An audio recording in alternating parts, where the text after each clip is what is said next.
पर रोड नहीं रहने की बुनियाद पर इन बुनियादी चीजों से सीमांचल को महरूम कर दिया गया। ये बात अख्तरुल ईमान ने बड़ी कामयाबी के साथ बिहार की विधानसभा में उठाया। मेरे अजीज दोस्तों और बुजुर्गों, आज आपको मैं बताने के लिए खड़ा हूं कि अख्तरुल ईमान साहब ने पिछले 5 साल में अमूर विधानसभा में 800 करोड़ की लागत के काम की शुरुआत करवाई, जिसमें खादी और रसेली का ब्रिज है जो इंशाअल्लाह ताला अनकरीब में मुकम्मल हो जाएगा। और वो जब मुकम्मल होगा तो अमूर बैसा के करीब 2 लाख जनता को उसका फायदा होगा। अख्तरुल ईमान साहब ने महानंदा पर अभयपुर का ब्रिज को मंजूर करवाया। हमको हैदराबाद से बुलाकर कहा कि सर आपको नदी में चलना है। हम हैदराबाद से आए, नदी में चले और जब वापस विधानसभा को गए तो उस वक्त तेजस्वी उप मुख्यमंत्री थे। उसने उठकर कहा कि अख्तर भाई आपका ब्रिज का मंजूरी हम दे रहे हैं। यही अख्तरुल ईमान ने महानंदा में, वहां पर कनकई में, परमान में करीब ऐसा जिक्र किया कि 32 करोड़ के काम करवाए। अमूर और बैसा में ब्लॉक में नई बिल्डिंग बनाई गई। 100 बच्चे और बच्चियों के लिए मुख्तलिफ मुकामात पर हॉस्टल तामीर करवाया। एक हॉस्पिटल बिल्डिंग 5 करोड़ की लागत से शुरू हो चुकी है। 60 करोड़ के रोड की मरम्मत का काम शुरू हुआ। एक बिजली स्टेशन, जो बिजली आपको आती थी वो 70 किलोमीटर दूर थी, आज 17 किलोमीटर दूर से बिजली आती है। मैं आपसे पूछना चाहता हूं कि अख्तरुल ईमान मंत्री थे? क्या अख्तरुल ईमान मंत्री बने? अब आप मुझे बताइए, फिर अख्तरुल ईमान ने 800 करोड़ के काम कैसे मंजूर करवाए? मंत्री नहीं थे अख्तरुल ईमान, 800 करोड़ के काम कैसे मंजूर करवाए? इसी अमूर विधानसभा में मोहतरम मस्तान साहब मंत्री थे। क्या कहते थे? जमीन कटती तो बोलते धसाव हो गया, धसाव हो गया। अख्तरुल ईमान 5 साल में बगैर मंत्री हुए इतना काम करवाए। और ये जो हमारे 4 विधायक ये बेईमान जो जमीन बेचकर भाग गए, उन्होंने क्या कहा कि हम विधायक रहकर काम नहीं करा सकते, हमको मंत्री बनना है, सरकार बनाने से मतलब है। मेरे भाई अख्तरुल ईमान ने बता दिया कि ना आपको सत्ता की जरूरत है ना मंत्री की जरूरत है। अगर जरूरत है तो जिगर की जरूरत है, जो अख्तरुल ईमान में है। जिनके पास जिगर नहीं था तो 5-5 मरतबा आपने उनको विधायक बनाया, मंत्री भी बन गए, मगर कुछ नहीं किया। 5 साल में अख्तरुल ईमान ने ये काम को शुरू करवा दिया। और 5 साल अगर मिलेंगे इंशाअल्लाह ताला तो अख्तरुल ईमान इस विधानसभा को एक नई राह पर लेकर जाएगा। जो लोग आज मजलिस से पूछते हैं, अख्तरुल ईमान से पूछते हैं कि बताओ तुमने क्या काम किया 5 साल में, अरे जालिमों, तुम्हारे मुंह में जबान आ गई, तुम 5 साल का हिसाब पूछ रहे हो। मैं तुमसे 30 साल का हिसाब पूछूंगा तो क्या तुम जवाब दे पाओगे? मैं तुमसे पूछूंगा 50 साल का हिसाब, कांग्रेस का राज 20 साल, राजद का राज 15 साल, जेडीयू का राज 20 साल, जिसमें बीजेपी के साथ, उन तमाम का हिसाब पूछूंगा मैं, तो बताओ तुम हिसाब दोगे? मेरे भाई 5 साल में अख्तरुल ईमान ने ये काम करवाए, ये काम को शुरू करवा दिया। भ्रष्टाचार को खत्म करना है जो नीतीश कुमार के राज में आम हो गया। हम यकीनन भ्रष्टाचार को खत्म करेंगे। ये रिपोर्ट कार्ड मैं आपको बहैसियत सदर मजलिस इत्तेहादुल मुस्लिमीन आपको देने आया हूं। ताकि आपके दिमाग में ये बात बैठ जाए। ये मजलिस के मुखालिफिन कहते थे ओवैसी जज्बाती तकरीर करता है, ओवैसी भड़काऊ भाषण देता है।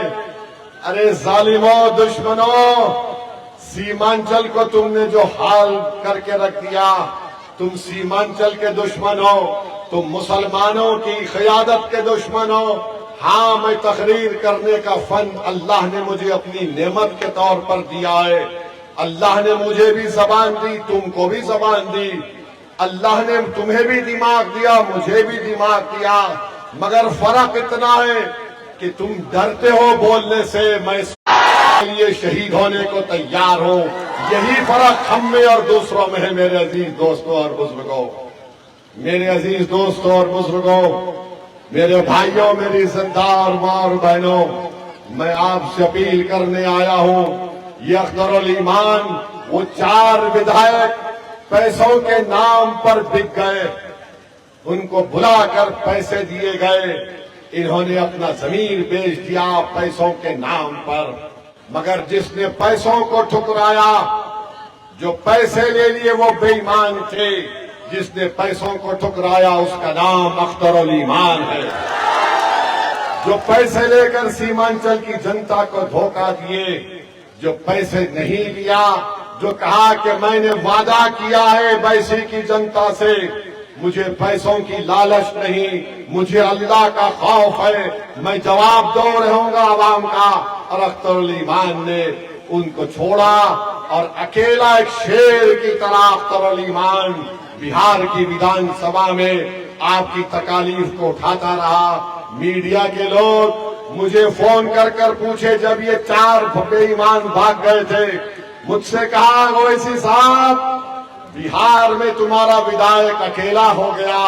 तो मैंने कहा जंगल में शेर अकेला रहता है, शेर को किसी की जरूरत नहीं पड़ती है। अकेला शेर आपके लिए लड़ता रहा और लड़ता रहेगा इंशाअल्लाह ताला।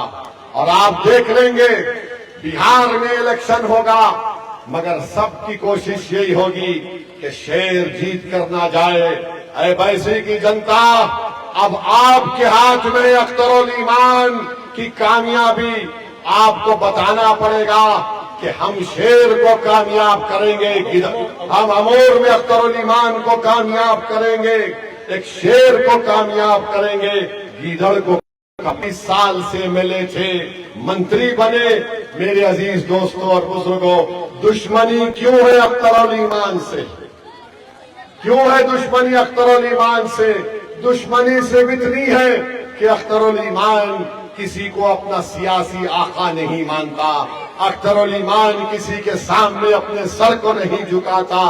यही इनको तकलीफ है। और सबसे बड़ी तकलीफ ये है कि ये कौन है, ये लोग उस इलाके में आकर जिसको हमने 50 साल से अपने कंट्रोल में रखा था, ये कौन पार्टी है जो इस इलाके में आकर 50 साल से हमने जिस आवाम को कहा था कि सैलाब आता है, जमीन कटती है तो जमीन धंस जाती, तो ये वो पार्टी है जिसने कहा था, हमसे कहा था कि जमीन धंस जाती। हमने कहा जमीन धंस नहीं जाती, तुम अख्तरुल ईमान को कामयाब करो और उनको जमीन में धंसा दो।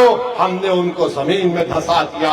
हमने पैगाम दिया, हमने आपको कहा कि अपनी सियासी लीडरशिप बनाओ।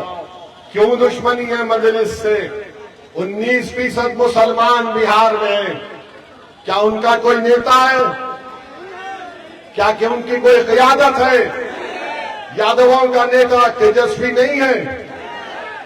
यादवों का नेता तेजस्वी है। कुशवाहा कुर्मी का नेता नीतीश और कुशवाहा साहब है। ठाकुरों का नेता है, ब्राह्मणों का नेता है, अग्रवाल का नेता है, भूमिहार का नेता है, पासवानों का नेता है, दलितों का नेता है। और जब मजलिस कहती है कि सीमांचल के इंसाफ के लिए आपका नेता होना चाहिए, इन तमाम को पेट में दर्द शुरू हो जाता है। दिल्ली में अमित शाह, मोदी, यहाँ पर ये तमाम सब परेशान हो जाते हैं। आखिर है कौन ये जो आकर इस तरह का पैगाम दे रहे हैं? मेरे भाई याद रखो, मुझे भी थोड़ा सियासी तजुर्बा है। मेरा 31 साल का सियासी तजुर्बा मैं आपके सामने रख रहा हूं।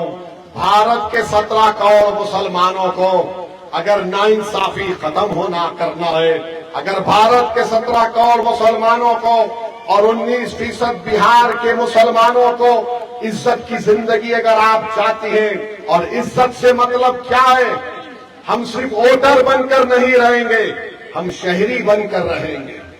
वोट सीमांचल में बराबरी की बात होगी। एक शहरी के नाते हमको जो हुकूक मिलना है वो हुकूक हमको अगर हासिल करना है तो नेता बनाओ, लीडरशिप बनाओ, ताकि तुम जाकर लड़ सको अपने मसाइल के लिए। वरना याद रखो, जो कानून मोदी, नीतीश कुमार, कुशवाहा, ये चिराग पासवान ने बनाया, वो कानून से हमारे मस्जिदों को छीनना चाहते हैं। वक्फ तरमीमी कानून के तहत वो दरगाह और खानकाहों को छीनना चाहते हैं, ईदगाह की जमीन को हासिल करना चाहते हैं। और आप जानते हैं, जो जायदाद वक्फ होती है उसका मालिक इंसान नहीं होता, उसका मालिक जमीन और आसमान का खालिक अल्लाह होता है। इस तरह का कानून बनाया गया। नीतीश कुमार की पार्टी से लोकसभा में उनके लीडर, क्या नाम है उन्हें, नीतीश कुमार के पार्टी के लोकसभा मंत्री है, हाँ ललन सिंह, कुछ नहीं होगा ऐसा मुंह भर भर के बोल रहे थे, कुछ नहीं होगा।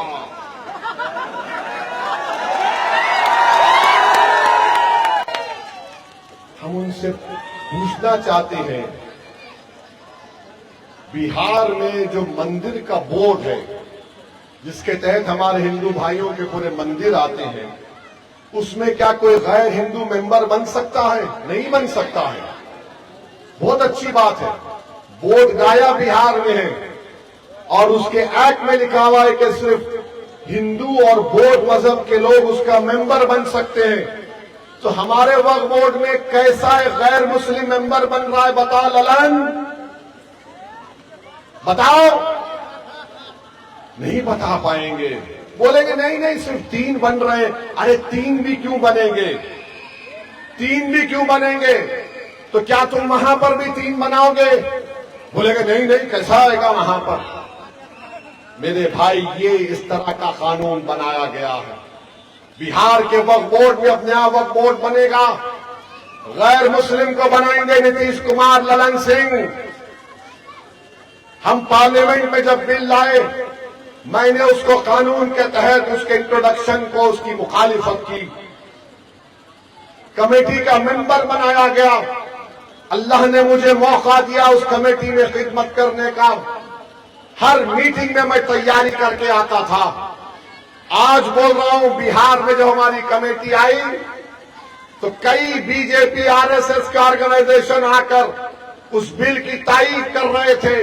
मैं उनके सामने बैठकर पूछता था, बताओ क्या बिहार के आपके धर्म के बोर्ड में आप किसी मुसलमान को मेंबर बनाओगे? तो बोले कैसे बन सकता है? मैंने कहा बहुत अच्छा है।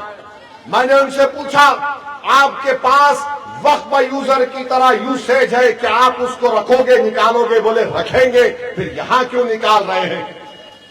एक एक चीज उनके सामने रखता था, लाजवाब होकर चले जाते। और फिर मैंने अपनी उस रिपोर्ट को पढ़ो, जो पढ़े लिखे हजरात थे, 128 पेज की मैंने मुखालिफत में रिपोर्ट दी, एक एक सेक्शन की, 40 सेक्शन की।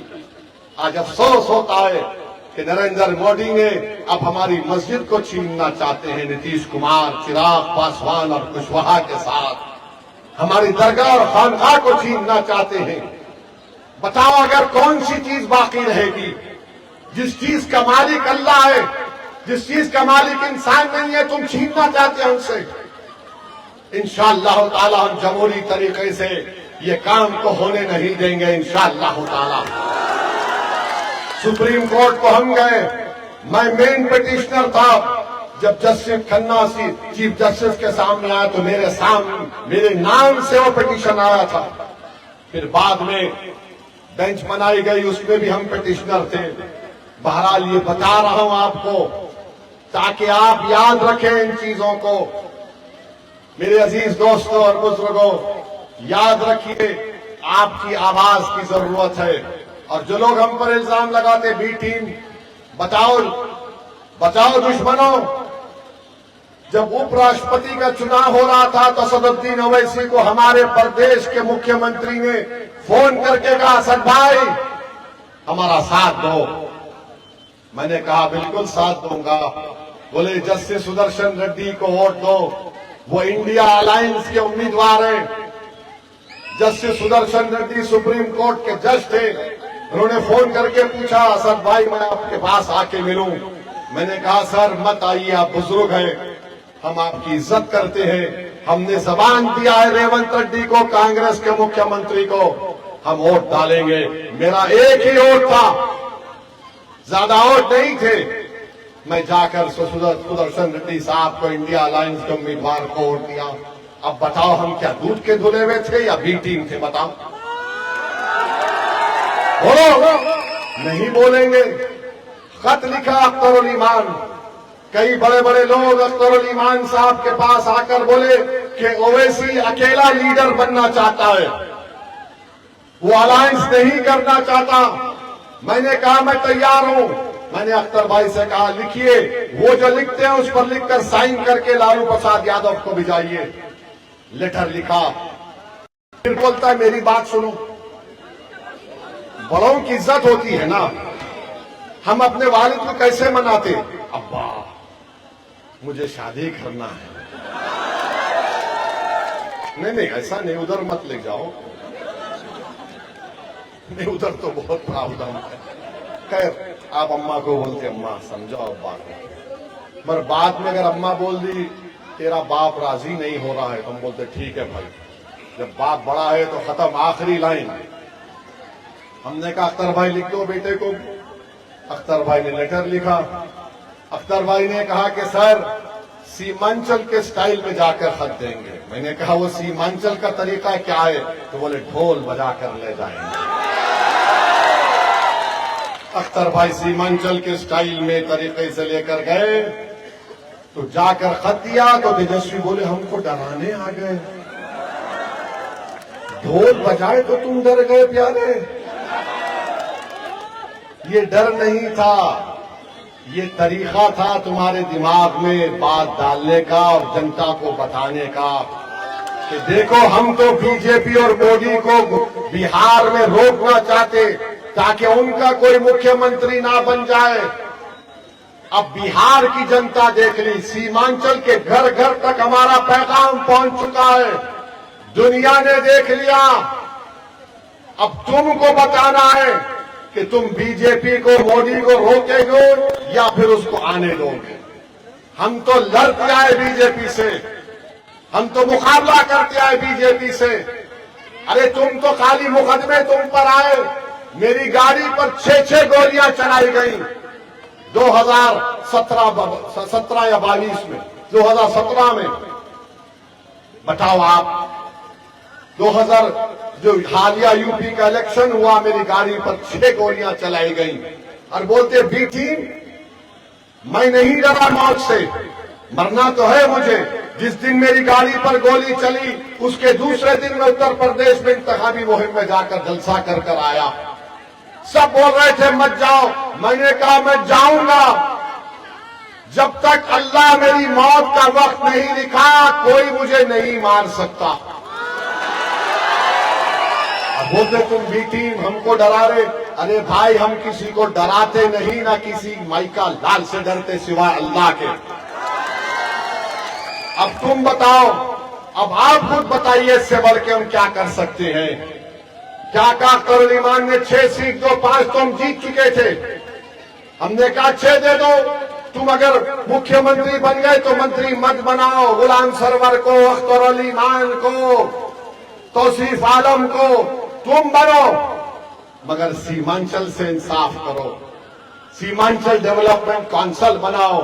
हमको मंत्री पद की ख्वाहिश नहीं है, हमको सीमांचल में खुशहाली की ख्वाहिश है, सीमांचल में इंसाफ हमको चाहिए। अगर कोई और होता तो सौदा कर लेता, हम सौदा नहीं करते। हम अगर पेशकश कर रहे हैं तो सीमांचल के लिए और बीजेपी को बिहार में रोकने के लिए कर रहे हैं। मेरे अजीज दोस्तों और बुजुर्गों, इनकी झूठ को याद रख लो। ये हमेशा बकवास करते थे, ओवैसी ये ओवैसी वो। अरे मेरी गाड़ी पर 6 गोलियां चलाई गई 6 फीट से, और कमबख्त मारने वाला भी इतना बेवकूफ था, 6 फीट से एक 6 फुट के आदमी को नहीं मार सका, नीचे मारा। इसलिए कि अल्लाह नहीं चाह रहा था। अल्लाह नहीं चाह, जिस दिन अल्लाह चाहेगा हो जाएगा। जाना है हमको इस दुनिया से मेरे भाई। और याद रखो सीमांचल की जनता, जब तक ओवैसी जिंदा रहेगा इंशाअल्लाह ताला तुम्हारे इंसाफ की लड़ाई मजलिस बिहार में लड़ते रहेगी। जिस दिन मेरा वक्त आएगा जाने का, तो मैं जिस दुनिया के हिंदुस्तान के जिस कोने में मुझे किसी खबर में रख दिया जाएगा, अगर तुम आ सको तो आकर अपने कंधे पर मेरे जनाजे को लेके जाना तुम, और अगर नहीं कर सकते तो दुआ करना मेरी मग़फ़िरत के लिए। और मेरा इरादा यह है कि मेरे मरने से पहले इंशाअल्लाह ताला सीमांचल में एक क़ियादत खड़ी हो जाए, ताकि हम मरे तो सुकून से खबर में जाकर सो जाए कि हमने ये क़ियादत को खड़ा कर दिया यहाँ पर। इसी से दुश्मनी की जाती है। कौन है ये लोग? और ज्यादा मत बकवास करो मुझसे। तुम क्या क्या बोलते मेरे बारे में जानता हूं। मैंने भी बड़ी जुस्तजू और मेहनत करके यहां पर आया हूं। मेरे माँ बाप की दुआएं हैं, अल्लाह का बहुत बड़ा करम और फजल है मेरे मालिक का। और फिर आप बोलते, अरे ये भड़काऊ भाषण देता जालिमों। मैं अनपढ़ नहीं हूं, मैं लंदन की कानून की डिग्री मेरे पास है, जहां से महात्मा गांधी ने, पंडित नेहरू ने, बड़े बड़े लोगों ने बैरिस्ट्री की डिग्री ली। मैं बैरिस्ट्री की डिग्री लिया। मुझे ख्वाहिश नहीं है ये सब बातें करने की, मगर लोग समझते ये सर पे टोपी, चेहरे पे दाढ़ी, जिस्म पे कुर्ता पैजामा, और ये तमाम गरीबों के साथ रहकर उनकी बात करता है। प्यारे, जिस्म को मत देखो, दाढ़ी को मत देखो, टोपी को मत देखो, जबान से सुनो। जो अल्फाज निकल रहे उसको दिल में बिठाओ, क्योंकि मैं इस बात को मानता हूं कि इंसान का वजूद इसलिए भी होता है कि वो इंसानियत को राहत पहुंचाए, इंसाफ हो। और सीमांचल भारत का सबसे पिछड़ा इलाका है, उसके बाद आसाम का लोअर आसाम आता है। और हम मोदी को, देश के प्रधानमंत्री को और अमित शाह को बोल रहे हैं, ये झूठ भरम मत फैलाओ कि सीमांचल में घुसपैठी है। अरे 11 साल से तुम प्रधानमंत्री हो, 11 साल से तुम गृह मंत्री हो, तुम क्या चाय पी के सो गए थे कि बांग्लादेशी घुस गए? इस सीमांचल में कोई घुसपैठी नहीं। इस सीमांचल में गयूर भारत का नागरिक रहता है। गरीब अगर है तो उसका ये मतलब नहीं है कि तुम बकवास और झूठ बोलो। अरे डरो गरीब की बदुआ से। हाँ मोदी जी, एक बांग्लादेशी है, आपकी मुंह बोली बहन, जिसको बांग्लादेश की जनता ने भगा दिया, उसको आपने दिल्ली में बना दिया। मोदी जी, वो आपकी मुंह बोली बहन को सीमांचल लाइए, हम आपको बताएंगे बांग्लादेश का रास्ता किधर जाता है। उसको ले जाकर छोड़ देते हैं, मगर अपनी मुंह बोली बहन को नहीं छोड़ रहे।